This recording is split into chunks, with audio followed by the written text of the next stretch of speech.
More political reaction. The leader of the federal NDP, Jagmeet Singh, joins us. He had made demands, as we saw earlier, looking for things on national pharmacare, universal pharmacare, looking for things on childcare. Mr. Singh, swing and a miss, or what's your reaction? It's a swing and a miss. The Liberal government, we put out three really big things. First of all, we need the wealthiest to pay their fair share. There should be a tax on wealth, a tax on extreme profits. Without that, what the Liberals are doing is they're going to cut help to people in need. And that's going to mean the K-shaped recovery continues. The wealthiest will continue to see record profits. The Amazons, the Walmarts continue to see record profits, and everyone else, small businesses, local restaurants, and people are struggling. There's no support there for the sectors in need. The airline sectors where workers are struggling.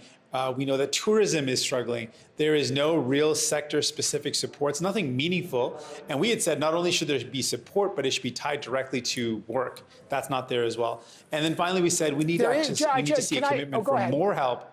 Yeah, go on. We need to see a commitment for more help to more people for long term. And again, that's not there because the light at the end of the tunnel we saw with the vaccine, well, that tunnel is longer and darker than ever because of the lack of a plan at the federal level. So people are worried and they want to see, they need supports, and that's not there in this plan. Okay, let me just focus on pharmacare. On page 17 of the document, a national formulary will be developed by the Canadian Drug Agency, a national strategy for high-cost drugs with a funding of $500 million per year ongoing. This is what they've got for national pharmacare. You wanted that. Is that enough? Not at all. This is just a re-announcement. This is nothing new. They've announced exactly the same thing in the past, so this is not a new announcement. And it's far, far below what we've been saying. And actually, in fact, their own committee, and this is important to point out, Evan, the Liberals' own commissioned report from Dr. Eric Hoskins clearly states that they need a national universal pharmacare that's publicly delivered. What we put forward in our bill, which is the first step, which is a Canada Pharmacare Act, that is what their own commission recommends. And they're not actually following the recommendation of their own commission that says the best way to do this, that's going to save money for everyone and make our healthcare system better, is to make it universal and public. Not just my words, but the expert evidence from everyone involved in this, including the own government commission report. So, I mean, that's really problematic. They're not even following the advice that they paid to get, which says clearly what it's going to help people out. I don't want our viewers, now we're going through this document very carefully, and well, I've got you here, Mr. Singh. I know you wanted a tax on the super wealthy at their marginal tax rate. That didn't happen, but there is a tax here, and for many of our viewers, this will impact them. They are going to put HST and GST essentially on the tech giants. So Netflix, those companies are going to have to start paying GST and HST. They already do in places like Quebec. They say that will raise about $1.2 billion over 5 years in revenue. Do you support that?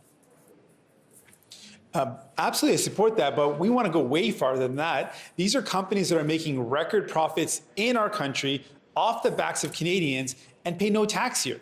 They literally pay no tax here, virtually no tax, despite the fact that they make income, they make profit off of Canadians. So we've been saying for a long time, let's actually make them pay their fair share. They've made record profits. And again, people are going to say, well, who's done this? France. France actually, right as we speak, has said they're going to put a 3% tax on revenue. And that is a great measure. That is a powerful measure to make sure these companies pay their fair share.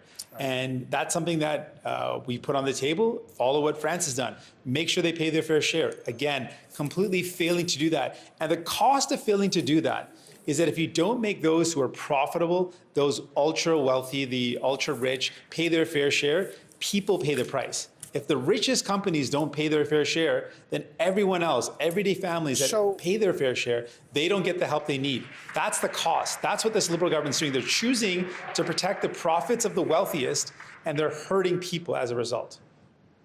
So there's companies like Netflix and Amazon, as you say, all their goods and services, effective July 2021, they'll have to pay those tax, and they're removing the HST from face masks and shields. Look, one of the two big ticket items that you had, we've already talked about national pharmacare. That's not enough. They didn't have the national daycare. There's not a lot of money in there for that. that will raise the political question. This will be a confidence motion, and I'd love you to weigh in on that. Is there enough in here for you to support this, or what's your, let's call it your orange line, Jagmeet Singh? Well, I could say if you look at the pandemic, we fought to make the pandemic response better for people. And you could see New Democrat all over that. When we got help to students, when we got the paid sick leave, these are New Democrat wins for people. We fought and won for people. This economic statement is all Liberal. Half measures, weak steps, not really committing to help people in a time of need, no real plan, breaking commitments, breaking promises like the childcare promise. A motion was passed unanimously saying $2 billion was needed at a minimum to keep the existing childcare spaces open. Again and again, we're seeing this is a Liberal economic update that does not have the real focus on people that we were able to bring to the response to COVID, fair, and you could see it in the response.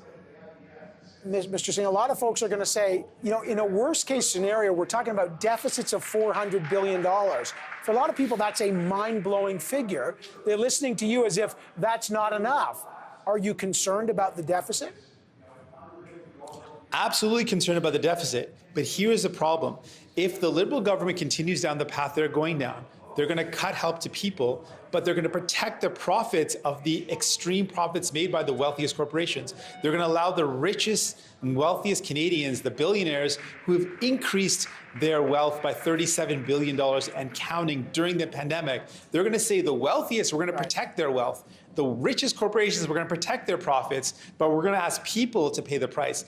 That's the difference between us and the Liberals. We're saying we are worried about the debt and deficit, but let's make sure that the richest companies that have made massive profits pay their fair share so we can actually pay for additional help to people. Instead of what the Liberals are proposing is they're going to slowly cut down on the help to people and people are going to suffer. And that's wrong, especially when they're protecting the wealth and the profits of those extremely profitable companies. Yes.